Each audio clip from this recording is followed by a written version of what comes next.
Hello and welcome back to the second game of the day. We're gonna see ourselves a game between VirtusPro and Power Rangers to see who will take the points for this game. Of course, you're watching StarLadder, Star Series Season 8. This is day 9 and this is the second game of 6 games that are gonna be shown today. We will start off with a bristleback pick. G advanced by co-caster. How do you feel about the bristleback? Yes, I'm so happy to see bristleback. This hero is so ridiculous, so funny as well, because like one of his abilities, his first spell is allergies, essentially. He snots on people, it's glorious for some reason, it lowers their armor, they get all slow. Bristleback is an amazing, amazing hero. It's been ridiculously powerful in the past few games, and I think it's brilliant because I said to people before, people were like, Bristleback's kind of a rubbish hero. He doesn't really do anything. You know, he's too reliant on mana. He doesn't do that much damage. What happens? Bristleback becomes the thing and runs through everybody, proves all those people wrong. Yeah, and he's a strong, independent black woman. Venomancer actually helps Bristleback slightly, because all his poison ticks activate all those quills as well. So that's a pick for VirtusPro. They will of course be able to slow him down and perhaps run away from him. One thing that you just hinted on, that he might have mana problems. Well, the Crystal Maiden is still in the pool and not yet picked up, and I think if VirtusPro lets it go through, Power Rangers will be more than happy to pick that one up. And then the mana issues will of course be solved regardless. In terms of bans, the Doom ban, and Power Rangers probably saw a previous game, so I don't want to see that again. Abaddon still banned out, as well as the Alchemist, who VirtusPro of course had to deal with previous game, which in the end they couldn't. And the Elder Titan also removed from the pool, and it's going to be a Rubik support for Power Rangers to try and steal some arrows perhaps. Yeah, that's a nice little hero to pick up. I'm not sure about it with Bristleback personally, because I think really Bristleback is a hero you want to go aggressive. You want to even go aggressive tri-lane, and Rubik's kind of a really bad tri-lane support. He's in fact, I think Kuroki was talking about this in an interview recently. He basically said Rubik sucks as a support now. Like, he just doesn't do anything for like 20-30 minutes. The hero just like stands around and it's like, sup, I can lift someone. Like once every, like, forever. Yeah, he really needs to have some good spells to steal to be able to do well in the game. And I do like Marana spells that you can steal. I mean, arrows especially are the ones that you want to have.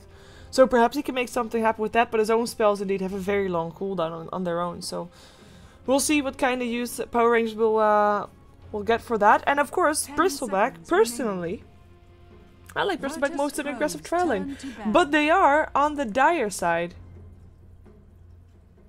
And that is not really the lane. Don't let that stop you.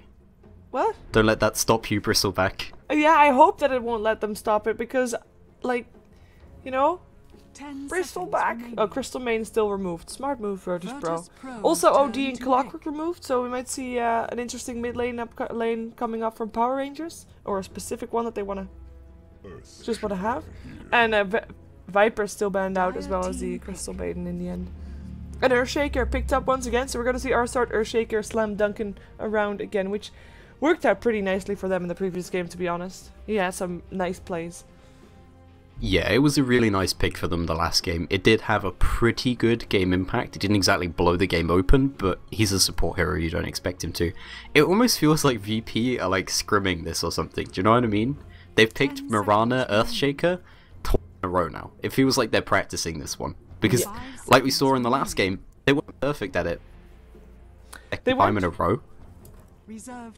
Perhaps they like it was having some issues just, you know, in the start, and perhaps they can fix it right now. That could be something. I mean, are they gonna run this as an aggressive tri-lane? Because running an aggressive tri-lane against, for example, Bristleback is not going to be fun. Perhaps they want to dodge the aggressive tri-lane of Power Rangers, but I feel that Power Rangers, if there is going to be an aggressive tri-lane, they'll try and put Bristleback there. Yeah. One thing with Power Rangers is, like, I'm pretty confident they're going with dual lanes now. This is something, I think Na'Vi were doing this, is they picked up a Luna relatively late in the draft. Luna's generally a hero you pick up. Well, actually, no, this is pretty much the point where you pick up a Luna, but they've picked up a Luna, and this is something Na'Vi had been doing a lot, is they've been running dual lanes with one of them containing a Luna, and they were then rotating the Luna depending on which lane is going best for their team. And I mean, once you've picked up a hero like a Luna, I mean, she can't really go solo. Can kind of go solo mid, but if you put her up against any solo mid who's any good at harassing, they'll just sort of kill her off or throw her out of the lane. So this is a really weird draft from Power Rangers. I'm not so sure about this now with the Luna pickup. Yeah, not sure where they are intending there to be. I wouldn't mind seeing the dual lanes coming out. Actually, would be decent. I like Bristleback most in a tri lane, but a dual lane could help out, could work out. VirtusPro though, I mean, they have got a lot of options with their picks so far. I'm like, this is a solid tri lane regardless, on an aggressive tri lane, but we've seen Light of Heaven taking that Mirana just solo off lane as well. Earthshaker, Venomancer are also two supports that can very easily try and roam. They can actually jungle pretty decently with Earthshaker having a bit weird pulls because of his Fissure. He can make those happen. In theory, you could actually pull mid creeps towards the Ancients if he wants to, even if you are on the Radiant side, but we'll see what Queen of Pain thinks about that. That's a hero that we haven't seen in a long time, by the way. The Queen of Pain solo mid. Yeah, Queen of Pain. I guess it's needed for Bristleback. Like, I remember when Queen of Pain TA was like the 1v1 matchup. Like that was the matchup you always saw, and then TA fell off a bit, and Puck came in, and it was Queen of Pain Puck, and then Queen of Pain just disappeared. We haven't seen Queen of Pain. I've seen like Queen of Pain about 2 times in the last like 3 months. So I'm really glad to see this hero back, because I think Queen of Pain's really, really entertaining. She's ultra maneuverable, she does a ridiculous ton of burst damage, and if you screw up with Queen of Pain, you die so fast. Like, she is really easy to kill off. Yeah, it looks like we are going to see that skill matchup that you were talking about, by the way. The skill matchup of Puck, Queen of Pain. And Queen of Pain in this case is kind of needed, because Bristleback, if you just harass him a lot, if you do little amount of ticks to him, he will be only able to kill you faster. While if you just burst him down with a nuke, with a good nuke, like a Sonic Wave, then that's going to be helping out. So I'm expecting Queen of Pain to try and rotate and try and shut down that Bristleback the moment that she's level 6. I hope that at least. Depending on, of course, how well Bristleback is doing on the lane.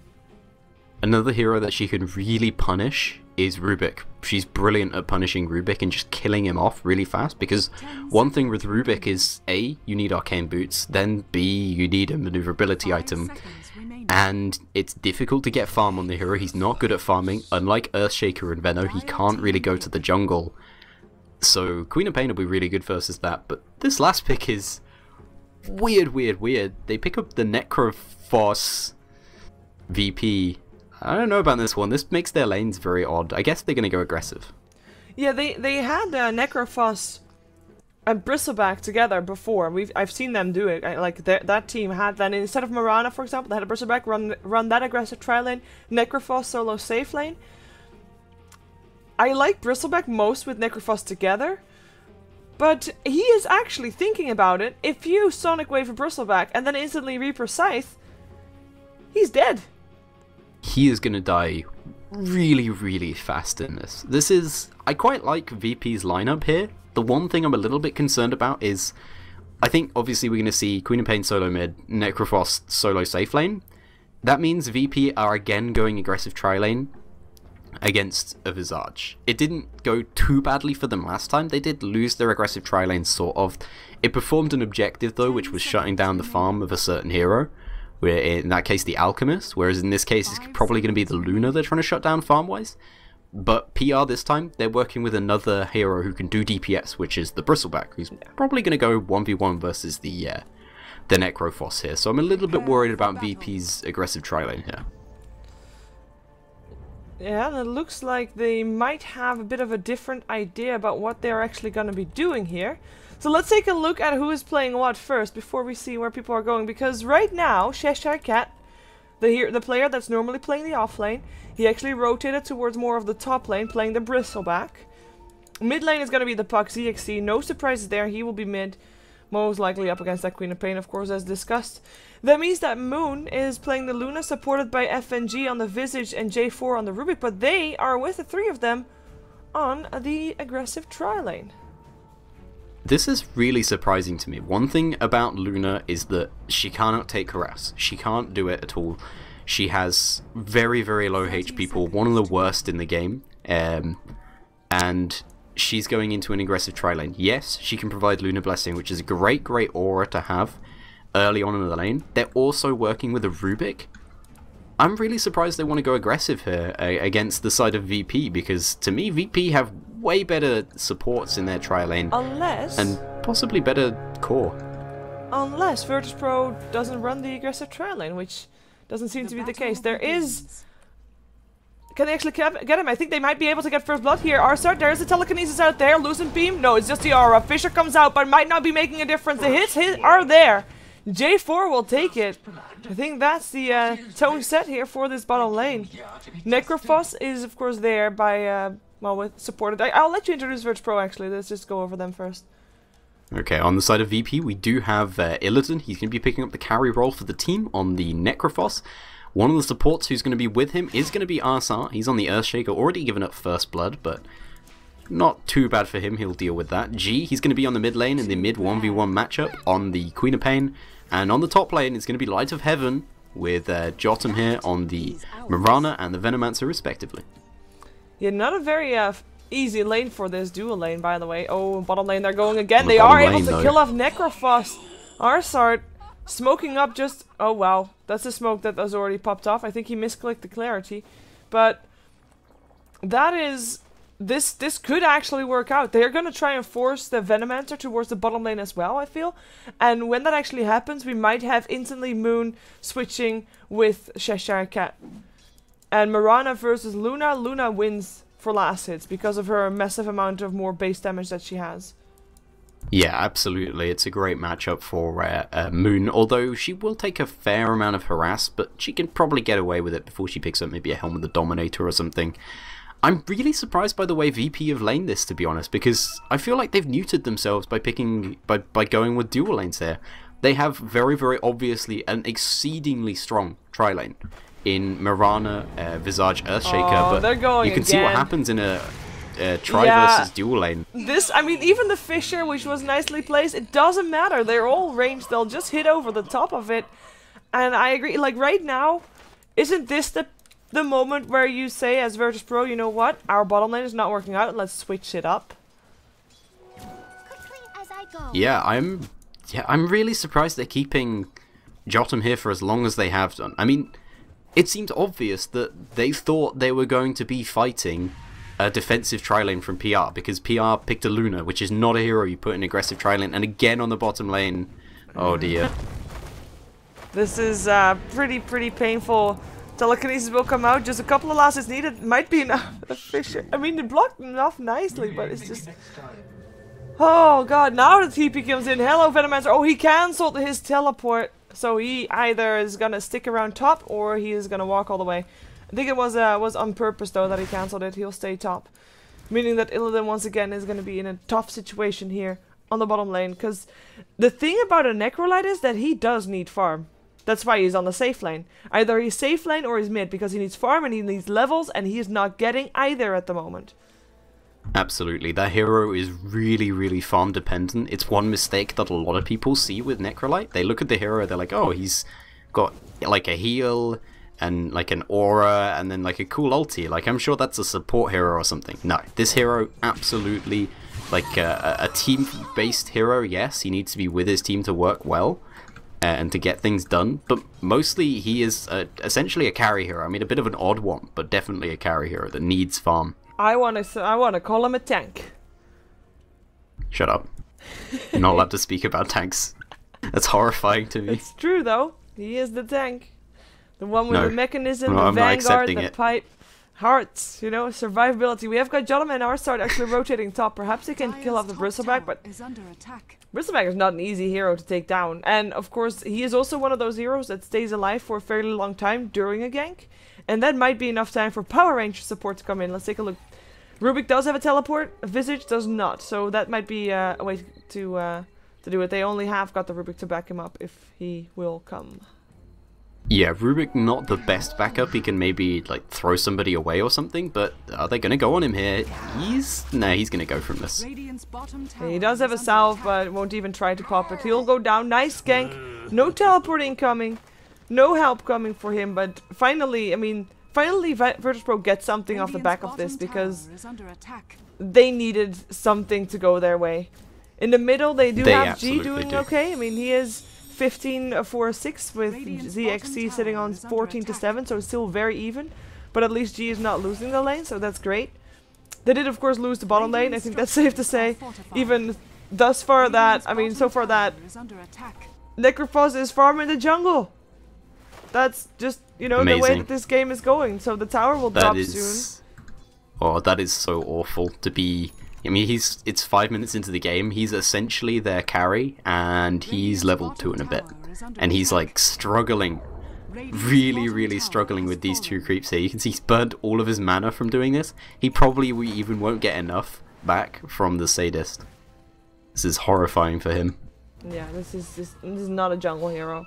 On the bright side, the tower now down might be an excuse for Power Rangers to rotate more, which might free up that bottom lane to actually farm in. So that might be the silver lining on this occasion, but for now, we still have Moon farming there. We do have a rotation coming in though. G, Arsart, and Jolum looking for some victims. They might be able to find J4. J4, realizing that he's in trouble, telekinesis, tries to run for it, but I don't think he'll be able to do it.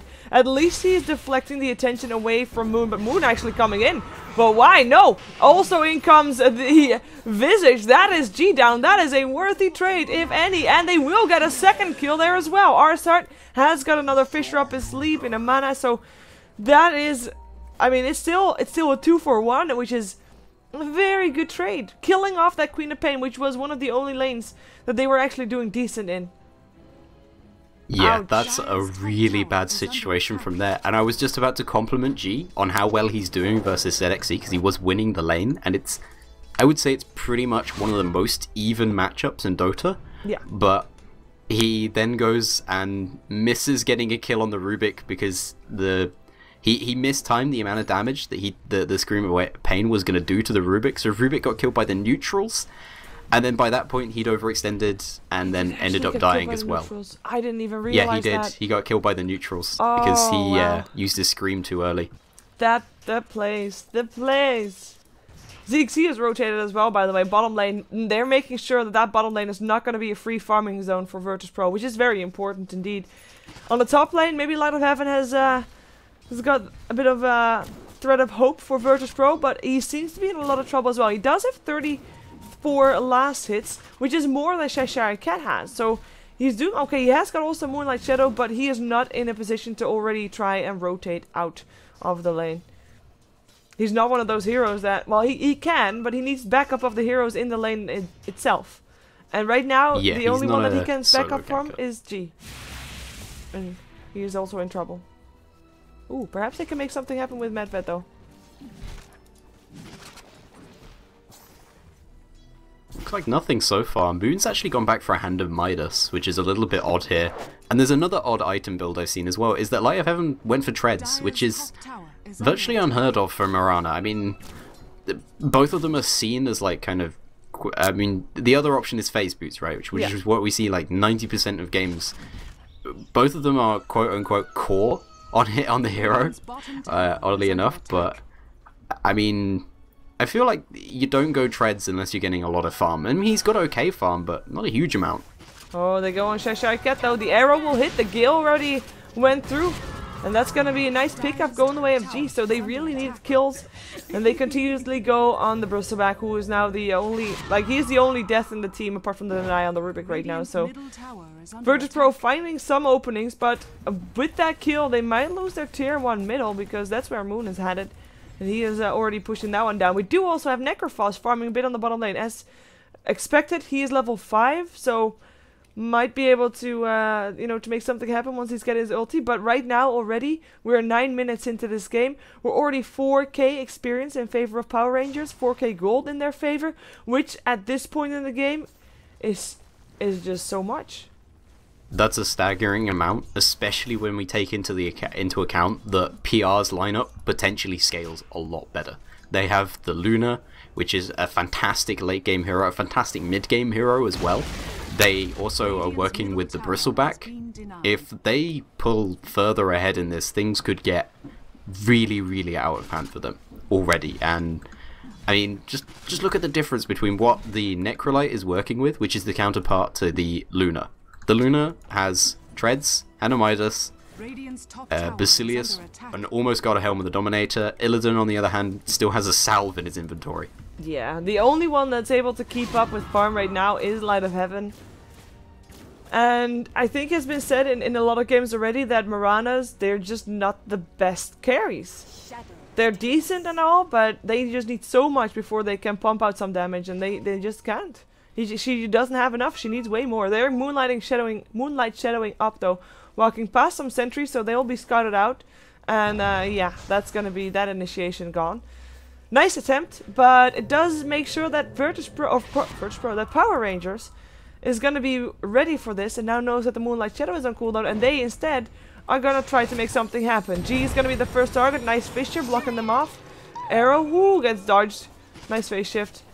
But 5 heroes of Power Rangers here. If I were VirtusPro right now, I'd say, you know what, let's give up this tower and let's farm somewhere else.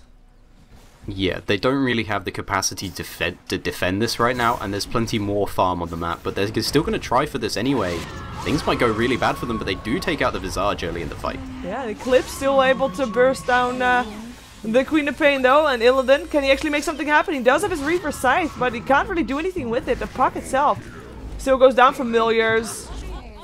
That's going to be double kill for G, double kill for the Visage, as it ends up being a 2 for 2. Still 2 cores taken down on the side of VirtusPro with the support and a core down for Power Rangers. But VirtusPro does defend their tower. So this fight, in my opinion, went the best that they could have hoped for. Absolutely, yeah. The kill really early on the Visage there, it almost looked like that was almost a micro mistake or something from the Visage, because he was with his familiars in the middle of that fight. And I know for a fact I've done that same mistake before. Visage at this point is not as tanky as you might like him to be. He has 1 level in Gravekeeper's Cloak, but that only really helps when you're being initiated on. In a sustained fight where there's a lot of different damage coming out, you just die still. Yeah, especially if a Sonic Wave hits your face. Yeah, Sonic Wave hurts. Yeah, it does. Queen of Pain, by the way, with a double kill all of a sudden. Second highest on net worth. Still 2k below the Luna though, so still the difference is quite big, but there is still hope. And you know, it's 2k, which at this stage of the game is a lot. But if Queen of Pain is able to keep it that way, then that difference will be nullified later on. And I mean, Luna has got a Hand of Midas as well, which of course is also part of her net worth. And it doesn't do as much as, for example, something else would in terms of damage. Well, that's an illusion right there. But Necrophos was not an illusion. They were able to pick it up. Kind of sad for the Necrophos, sad for Illidan that his team was kind of hopeful to at least make it a trade for Bristleback, but it was an illusion Bristleback. Yeah, that really sucks for them.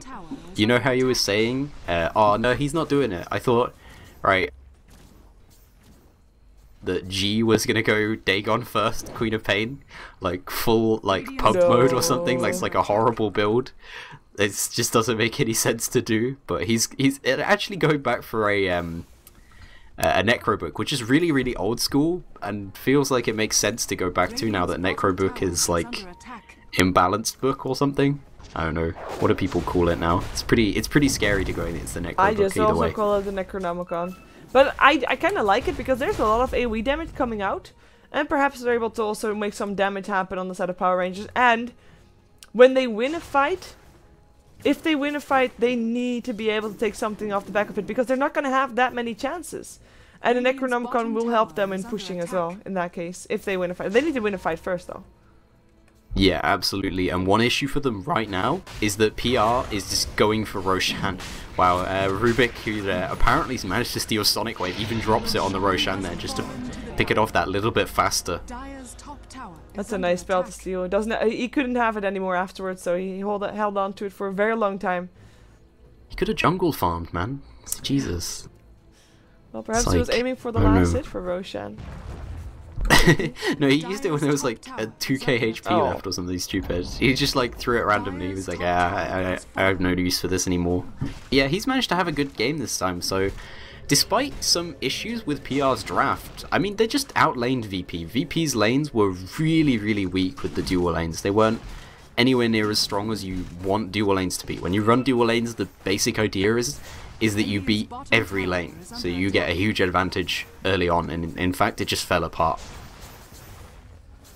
Well, a bit of pressure applied here on the bottom lane. We do have VirtusPro coming in here to defend it, but in comes DXC. He jumps in, gets an arrow to the face, and he will actually die from the tower, but Queen of Pain dies with him.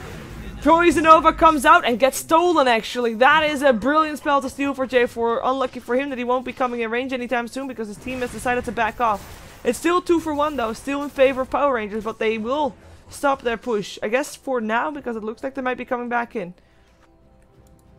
Yeah, that was a really, really nice initiation there. They saw the Queen of Pain, and you could see them ping it beforehand. I mean, Queen of Pain at this point is their really, really powerful comeback potential from the side of VP.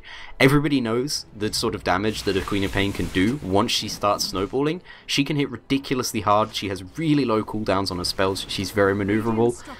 She just suffers from, you know, dying sometimes. And if she dies too many times, she's a really bad hero without items. Yep. As we noticed, to be honest. Power Rangers, at this point, he's not got any. I kind of like they're still not at the momentum where you can say, you know what, we're farmed enough. We're just gonna run in, tower or not. We're gonna force a fight and we're gonna win it. They're still fairly careful considering they're so far behind. I that's something that is applaudable for sure. It's not really what Power Rangers is known for, to be honest, to be more careful. But it's paying off. I mean, they're not giving VirtusPro an inch here in this game. Yeah, it's really not their traditional style. I mean, I think the first time anybody really noted PR as like a really skilled team was that game versus Alliance where they were okay, nice Necrolite's just... I shouldn't even be surprised at this point. Necrolite is just food for them. Even once he finishes his mech, at this point he's so easy to kill. But PR, their first game where everyone noticed them was a game versus Alliance, where the Alliance were like, we'll give them Wisp CK, and I don't think anything but kills happened that game. Like, it was just continuous, like attack, attack all over the game. It was amazing.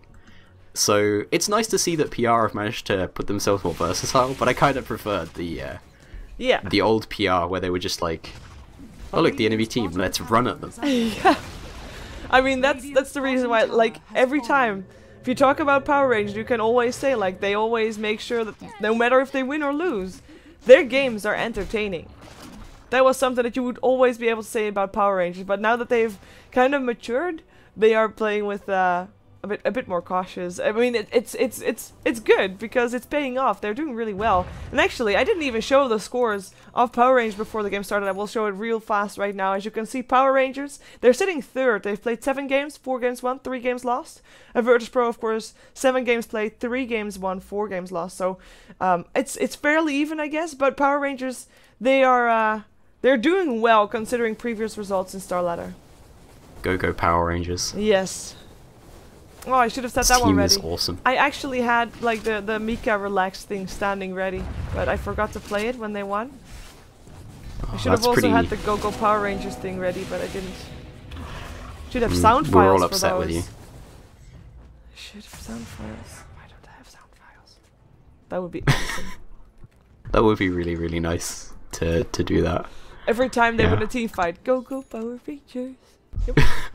You just have like a hotkey on your keyboard. You could like you could get a sticker and replace like whatever the hotkey is with just Go Power Rangers. Yep. And forevermore your keyboard would have a Go Power Rangers button. Yep. That'd be pretty nice. And then I accidentally press it in a game and it's awkward. Yep. Where Power Rangers not playing. Yeah. That'd be really, really strange. Like Diego could like walk on it or something. Yep. Because cats are like that. Cats are just like, oh, that's a nice keyboard. No, my cat has learned the hard way that keyboards are not meant for standing on. Yeah. It's something that he learned very fast when I was still raiding World of Warcraft. He just, I got really mad. Did you like rage at him? Did you like call him a noob? I raged at him. Raging. Yep. Not anymore though. He learned. He's fine now. He understands. Look at the positioning of Cheshire Cat. I'm quite surprised that there's still tier 1 tower standing, but it won't be for long. And this is also a tower that VirtusPro is not going to defend. Yeah, PR can really, really easily barrel down towers that VP doesn't want to defend at this point. Because, I mean, they're working with plus 30 damage from the Lunar Aura. They're really able to just do this, and like you said before, Cheshire Cat's positioning, he doesn't care. I mean, he's the Bristleback man. Yeah. He's got an Aegis Hood and Vitality booster, so he's just like, yeah, I'll just cut the creep wave. Like, who cares? It's fine. VirtusPro, I mean, they lose 2 towers, but they also get the last 2 tier 1 towers of Power Rangers down. That's quite nice for them. I mean, they were gonna lose those towers anyway, but now they've got some more gold to maybe get some more core items up. Nice arrow! Cheshire Cat gets hit by that. They can't initiate on it though. Moonlight Shadow will hold them invisible for the moment in case Power Rangers meant to make a play. Or will they actually still go for it? Central Ward gets placed, just in case. In case they keep running at them. Gale misses actually. No, it only hits upon the visage. Stolen Moonlight Shadow. Oh, that is not a fun thing to see. In comes Arsar, but he gets silenced up. He cannot dunk this. Yes, he can. Yes, he can. And then he dies, forcing Power Rangers perhaps back with the Poison Nova ticking through as well. That might be the thing that they needed, but they're already slowing down Illidan. Queen of Pain still Sonic Waving, gets himself a double kill with all those low heroes brought down low by the Poison Nova, by the Echo Slam. They get themselves 4 kills, and in the end there's only 1 hero left standing. A triple kill for G, and they kill off the Bristleback afterwards as well with the Reaper, Scythe and Moon. The only one left alive didn't even turn on his BKB to fight that one. Doesn't even have a scratch on him. Yeah, he wasn't even involved in that one. I think he was doing something else. I'm not sure what. But yeah, that was a really, really nice fight for them. I was thinking about this before. Jotum on the Venomancer is a really, really strong combination with the Queen of Pain, because one of the best things about Queen of Pain is the ability to go in and start a fight, do a lot of damage to people, and then be like, this isn't going great, and get out. And then come back later when people are even lower. That combines exceedingly well with the Poison Nova. We saw him get a triple kill because 3 people got hit by the Poison Nova, and from that point onwards, the Queen of Pain was just like, I'm going to throw away my life, but I'm going to do it for something that's worth it.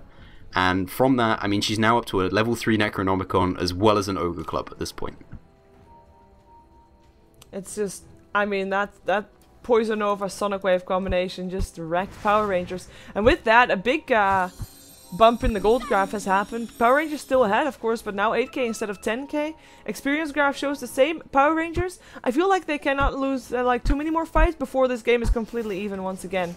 And might even be 1 fight, that's all that takes if it's a convincing win for VirtusPro. And with that combination, they could definitely have a convincing win. They've got the mechanism as well. Actually, Illidan is going for an Aghanim Scepter on his Necrophos. No buybacks if people die. Is a pretty big deal, especially if there's already a mid lane free of towers. If that happens, if VirtusPro only wins 1 fight with the Necrophos around there, they might just be able to take the game. Yeah, this is a really odd item build from Illidan, especially because you think about this and you're like, oh, it's to deal with Cheshire Cat, because you know he's really, really tanky. Once you've got a certain amount of HP, you want to just from him. You just want to be done with it and just pop it on him. Wrong place. He's gonna be the bait. The Poison Nova already comes through, but at least the Venomancer gets picked up for it. Echo Slam still comes out, and I think that Arsar is gonna get away with that one. Cheshire Cat has to back himself out as well. Nice arrow hits upon G. That is, of course, a Rubik arrow up on G, who goes down for it. Arrow is making that happen. In the end, it's a 1-for-2 trade. As a courier gets picked up. It's a Dire Courier. The Dire Courier was carrying That was killed by wards. Wow. Oh. By the wards. That's pretty saddening. And that was a nice arrow, but I gotta say, G like saw that arrow and was like, nah, I need to hit that. I need to get hit by that, and ran back into it. Really bad situation for him, and AA might be going down here from this as well. Yeah, Moonlight Shadow from Mirana coming in though, and teleports as well. They go for the Rubik first. Kill him off. Even use the Reaper Scythe with that one. Moon doesn't have his BKB, doesn't have his ulti, will get picked off. The Sonic Wave even comes out, though it wasn't really needed anymore. A lot of overkill happening here in this fight, but Power Rangers is the one to be forced back. They just don't have enough just yet, and VirtusPro is making good use of the opportunity to get back into this game. They almost got a Desolator up on Line of Heaven. They've got themselves Queen of Pain building towards a BKB. Her Necronomicon is already sitting at level 3 as well. The Hand of Midas for the Venomancer is allowing him to start building up a Aghanims as well. And the Roshan now attempted by VirtusPro as well. And Power Rangers, they're actually buying back for this. Yeah, they really want to go in for this. Cheshire Cat might be the first one in, but this could be pretty dangerous if he goes in. I mean, he's tanky as hell, but if he goes in on his own, I think they're going to get the Roshan before anyone gets there. Yep. Necrolite with the Aegis. More tanky. Much tanky. Arrows. Nope. Not this time. They will take the familiars down though, which is pretty neat because there's no resummon for another... Wow, for another 2 minutes now. That's actually very painful. Yeah, it's really, really painful for them with Visage. It's like Lone Druid Bear going down. Like, it's almost as bad. Of course, it doesn't give quite as much golden XP, but it's still pretty close. And one thing that's pretty important for the side of VP is that AA, he's been getting some okay Echo Slams off. He's not quite hit level 11 now, but he has just finished his Blink Dagger, which is really important for him. Because essentially at this point, he can get other items, but he's got all that he needs. So he's, you know, he's power now. Yes. Let's take a look if they can take down the tower. That would be, I think, the first time that VirtusPro actually actively would force out a fight. They will be finding it though, because from the side also, Visage is showing himself right here. No, they'll take the tower. And Power Rangers, they are holding back. And actually are getting forced back. For the moment. Oh, Cheshire Cat. I'm gonna go on Cheshire Cat. Yep, guild up. And with that Desolator there, the Fisher will not block his exit though. And in comes the BKB. Luna doesn't get anything done with her Eclipse though and walks back into base. That was a 9-second BKB and an Eclipse for absolutely nothing. Moonlight Shadow, of course, keeping VirtusPro safe, but no detection coming off from Power Rangers at this point is kind of odd. I have no idea how he got round that Fisher then. Did the Fisher hit, like, behind him? I didn't quite see. Who? On the bristleback. It was over here. It was there. Really? He could walk that way. The Fisher, I looked at it afterwards, the Fisher ended here. It ended, like, in these trees. No, I that was have a no second idea Fisher, how he did that. I think that was the Fisher of J4, but I'm not sure. He got Moonlight Shadow. Alright. He's been stealing a lot of good spells this game. He's had a really nice impact, so teach me for saying that Rubik's a terrible support hero. Well, only if he doesn't have anything to steal, but he has a lot of great spells to steal this time.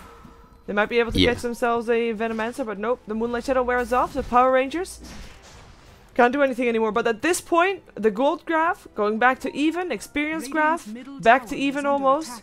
But like, this is an even game again. It started out with Power Rangers wrecking VirtusPro. They lost the laning phase, but in the mid game, Power Rangers could not keep up with the pressure, could not keep the pressure on. And right now, I've given VirtusPro enough time to come back. Yeah, and VP, they're building up towards a BKB on the Queen of Pain. The Aghanim Scepter is done on their Necrolite. He's also got a mech, and he's sitting on Aegis as well. This is really their time at the moment. I mean, we saw it before. They went and just took down a tier 2 tower, pretty much uncontested. PR turned up for the fight, and things were relatively even about it, but PR still lost their tower. VP still, it looks like out-farming them at this point, I would say. They've certainly got a bit more map control. So yeah, this is a really, really nice play from VP, considering they were behind, and they don't have the best heroes to be from, to be coming from behind with. I mean, they got Queen of Pain, which is a snowball hero. Mirana, another sort of hero who has terrible farm potential, and Necrolite, which is just, I don't know. Necrolite's a weird hero. It's a very, very strange hero. Yeah, well, with an I actually think Necrophos can, like, he is useful again. He might not be the hard carry because that's Mirana right now, but he is useful again, that's for sure. Of course, G is making the big plays that are definitely worth it. What do you think Power Rangers should do? Are they the ones that try and force out a fight, or should they just hold back and hope that VirtusPro makes a mistake? What would their plan be? I think PR really need to get more farm on the Luna, because the fact is, if the Luna gets big enough in this game, there's nothing to contest her. There's no way they're going to be able to stop her. She's already picked up evasion and a BKB, so she knows she just has to be able to live through these fights, and she will eventually beat everybody as far as DPS output is concerned. She's still the best at DPS hero on the map. Yeah. And that's without her really having any damage items. She's got like a Yasha. So yeah, I think they have to play this relatively safe. Just try and keep their semblance of map control up. One thing they might want to do is reward a little bit more. I mean, they have a couple out, but not a huge amount. Well, that was puck down. Like, Also, sure not why do he's by that. himself. Not dying. Not dying. It's actually a pretty good suggestion, to be honest. I'm full of advice, you know. Like, don't die. Stop feed. Farm gold. Plus, farm, get items, win game. It's pretty simple. Like, that's Take it. Dota's take a down simple game, ancient. man. Best advice. Yeah, exactly. Like, that's what you have to do. It's defense of the ancients. Defend your ancient. That's it. That's all you have to do. Well, looks like Power Rangers are gonna have to put that into action because their ancient might soon be under attack. The tier 3 tower down without any fight. Of course, without the puck is very difficult to fight. Will also be very difficult to fight without their Luna, which they're gonna have to do next. Cheshire Cat, what are you doing there? In comes a dunk. There's no Fisher anymore, but it doesn't really matter because down they go. That is again the 3 heroes that buy back from the Bristol bag. It looks like FNG will be taking a dive here as well. Still throws out a nuke to G. Might be enough, but the puck here back as well with the Dream Coil up in 2. Illidan does have his Reaper Scythe up again. Couldn't throw it out, but there's no good target for it right now. Moonlight Shadow actually keeps him safe. No detection once again. And that is everybody safe. Of the side of VirtusPro, apart from Queen of Pain. And awful fight for PR. Yeah. Like, absolutely horrible. PR's Moon. He's the last person that can afford to get caught out. He got caught out without using his BKB and just got immediately nuked down in that fight. It was really, really bad for him. I mean, honestly, it would have been worth just sticking Cheshire Cat in front of him because, I mean, look how much HP and physical resistance he's got. He's absolutely their tank right now. I mean, he needs to go and sit in front of that tower, sit in front of Moon, and allow Moon to pick when he wants to go into this fight because with a BKB, it's all about when do you want to commit, because if you turn on the BKB too late, you've already died, it doesn't matter. If you turn it on too early, well, then the enemy team is just like, whatever, we'll just back off, come back in 10 seconds time, so... I have to say, I mean, the Aegis that disappeared upon Necrophos as well healed him up to full after, like, he got harassed a lot. It was also just, I mean, it was a bit awkward timing, because it was also the time that Power Rangers almost killed him. But because of the Aegis, well, healed back up to full again. I mean, it's just not working out for Power Rangers. Their Luna, it's just, even though she is the one to do the damage, she just can't do it. There's too much control coming out from VirtusPro. They only need to take it down for a little bit, and in come the Reaper Scythes. Yeah, she's just been caught out of position in the last couple of fights, honestly. I mean, she had to buy back, and eventually she came in and put down the Eclipse, and they managed to take out the Queen of Pain, but they still didn't get everybody. Like you said, they didn't have detection. Oh, they take a fight. I'm not sure if they're gonna be happy about this one. Poison Nova comes out from Jotum in the middle of everybody. And that's an agonist Jotum as well. He is able to, they are able to kill him off if, leap forward. That's a Sonic Wave burning down to Bristol back as J4 is fighting with G. He's not going to win that one. Fisher locks in Moon, who's already used his BKB, is now going to be on the run. He's the last one alive for his team, and it's not going to last for a very long time. Does have an Eclipse, but doesn't have the chance to use it. That is an ultra kill for G, and I would like to give credit to the Venomancer, who came in with the perfect Poison Nova. And there's the GG. VirtusPro will take this game here in StarLadder Season 8, Day 2. No, Day 9, Game 2. Wow. Day 9. Yeah, VirtusPro really pulled off the execution this game. They struggled a bit in the early game, their lanes were weak. PR were really punishing them early on, but some great play, as you said, from the Venomancer. I'd like to give a special shout out to G, who from behind came back on a Queen of Pain. One of the harder heroes to do that on. Really ended up doing a lot of damage in that, really taking advantage of the Poison Nova coming out from the Venomancer too. Yep. By the way, will you stay with me for the next game as well? Because apparently Mott is not yet here. I can absolutely do that. Cool. I've got no problem with doing that. Cool, then we are going to jump ourselves into the last VirtusPro game of today. They are featured in 3 of the games, so this is going to be their 3rd game. They're playing up against Cupad Red Panda, so let's just jump ourselves into that 3rd game right now, as we are still slightly behind schedule. Such Virtus, very pro. Sorry, Doje has got to me, it's not my fault. This is bad. I feel like I can't spell anymore or like talk because of Doje, like the Doje meme thing. It's terrible. Slightly. Well, we'll be right back with the next game. Stay tuned.